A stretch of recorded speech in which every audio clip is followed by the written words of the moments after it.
Welcome to the channel. I'm Sam the Ashen. I've played a lot of Terraria recently and loved every minute of it, but it's time to give it a temporary break.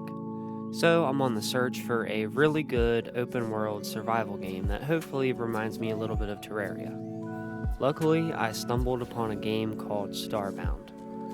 Starbound is an open world survival craft sandbox survival 2D space game. Its rating sits at very positive with a little over 80,000 reviews, which is actually really good. Not every game is going to have a million reviews like Terraria.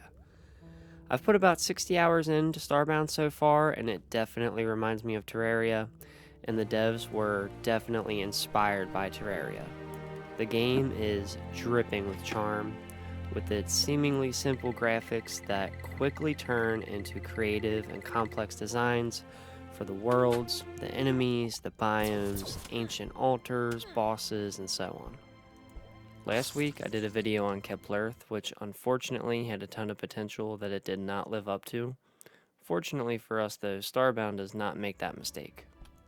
There are so many cool ideas to touch on that the devs introduced into the game, like rope that you can shoot into the wall and swing from, that you can eventually upgrade to a grappling hook, medieval fortresses built into the sky with people that prefer to live in the Dark Ages.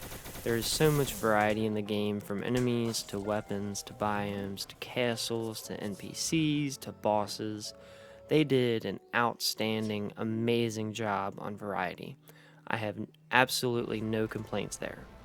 The game definitely has a futuristic element to it. There are a ton of awesome upgrades for your character, who starts out with pretty much nothing, but can eventually end up with enough cyberkinetic upgrades to rival your cyberpunk character. Another incredibly important aspect to a game like this, for me at least, is the quality of exploration. And I strongly believe that a key factor in that is rewarding the player who goes out of their way to explore little nooks and crannies. And Starbound does a fantastic job at rewarding the player. The basic rule is the more you look, the more you find.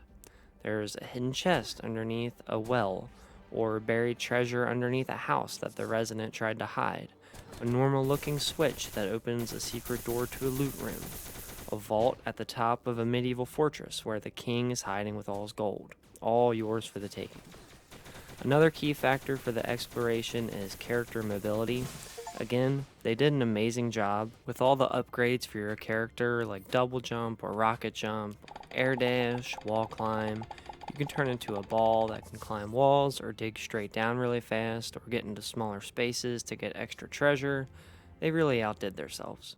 I would say the main downside of the game, really by a mile, is the complexity, mainly of the crafting. There's in-game tutorials and a codex that will show you how to craft most of the stuff, but for some stuff I had to look online to figure out, which for me isn't really a huge deal. I know it bothers some people, so I figured I'd mention it. For most people, there's definitely going to be times where you have to go to Google to figure out how to get something or how to craft something. I've played around 60 hours so far, about 20 in the vanilla game and the other 40 with a mod called Frackin Universe, or FU for short. It's not a joke, by the way. The mod support behind this game is really strong, and although it's a mod, it's basically like a huge expansion for the game. People have their differences about it, but having played some of both, I would say it's absolutely worth it. Maybe look at a review video online or something. All you have to do is go into the Steam Workshop and hit subscribe, and voila. The game is absolutely worth it, vanilla or modded, but with all the awesome mod support, I would say it's worth it to try them. One of the really cool mechanics in this game is starting out with no one and nothing, and then expanding your crew by doing quests and getting tight with someone, and then them deciding to join your crew, which also lets you upgrade your ship when you have enough crew members, which is kind of like your portable base where you'll probably spend a lot of time at. Then you can also build a colony or colonies, pretty much as many as you want, on just about any planet that they can survive on at least, and this lets you collect rent from the people living in your colony, where you can also set up a farm or a garden and let yourself have some resources waiting for you while you're out and exploring the galaxy. The sheer amount of quality content in this game makes the $15 price tag, 15, without question worth it. I'm sure you can obviously see the similarities to Terraria. I know I've heard some people call it Terraria in space. I think it also shares a lot with a game like Outer Worlds because there is a pretty strong story in the game. You have a lot of dialogue with NPCs, a lot of quests to go on, explore the galaxy, and the main hub that's a ship that you can grow and expand and upgrade. The game is bursting at the seams with content. So in conclusion, Starbound is absolutely worth your time and the price, especially if you enjoy Terraria. That is it for the video today. I hope you enjoyed it. If you did, liking and commenting about anything truly does help me out a ton.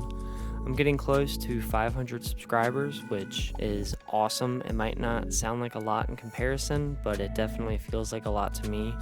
Any help to get there is much appreciated. I post once a week on Sunday, so I will never clog up your feed. Hope you have a good one. Peace out.